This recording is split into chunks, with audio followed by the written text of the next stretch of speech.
In sports, there are disagreements as to who is number one.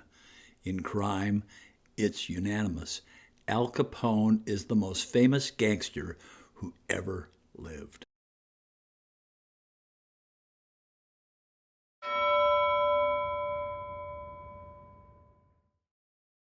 Alphonse Gabriel Capone was born in Brooklyn in 1899 to Italian immigrant parents.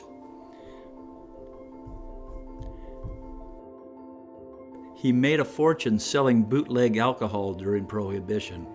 Even today, people are fascinated by his story.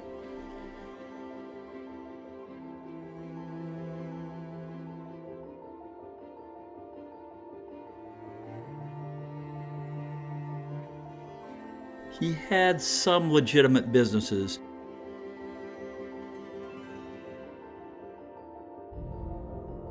but mostly he lived beyond the law.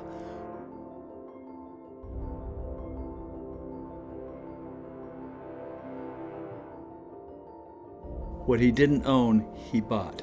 Police, professional athletes, and politicians were all on the payroll. He was smart and ruthless.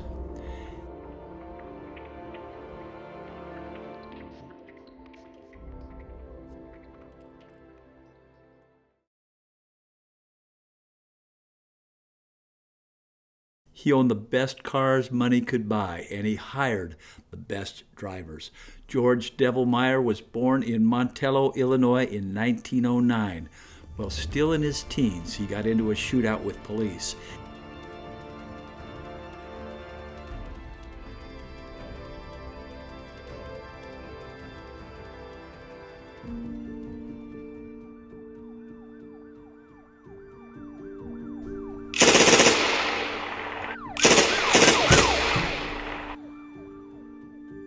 As a result, a bullet was lodged dangerously close to his spine.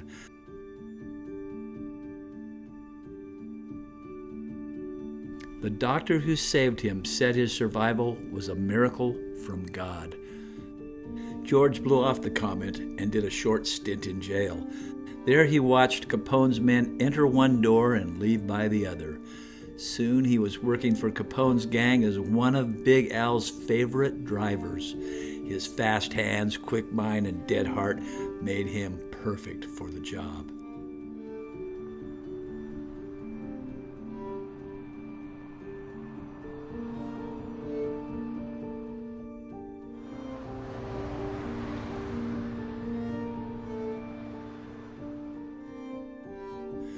It is widely believed that George was behind the wheel of the getaway car for Capone during America's most bloody holiday, the St. Valentine's Day Massacre.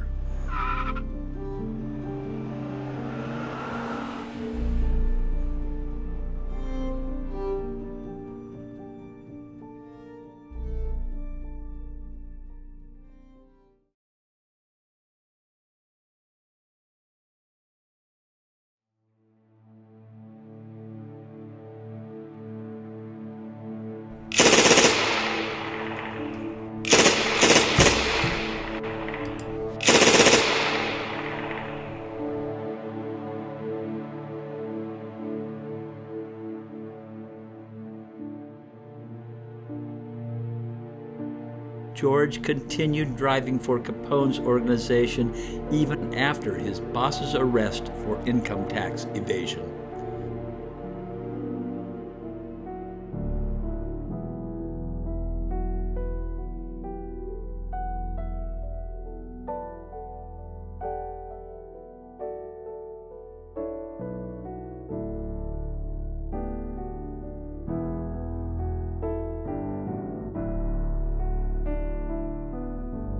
Capone had the best lawyers, but was still sentenced to 11 years in prison.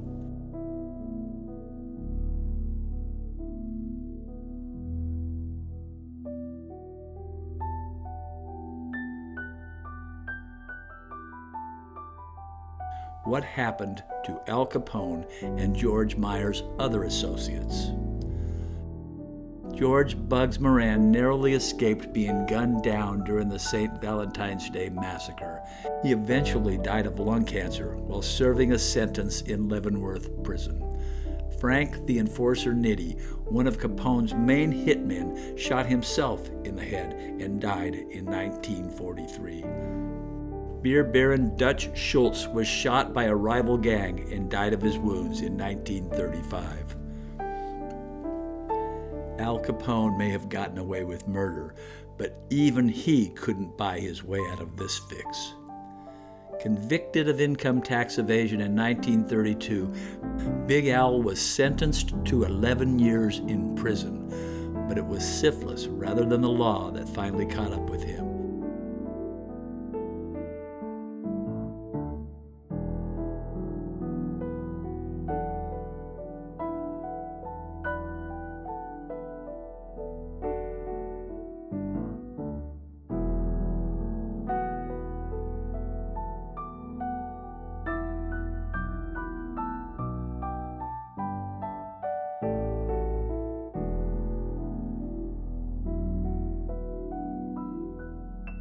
After his release from prison, he returned to his Miami Beach mansion, but was left with the mind of a disturbed primate.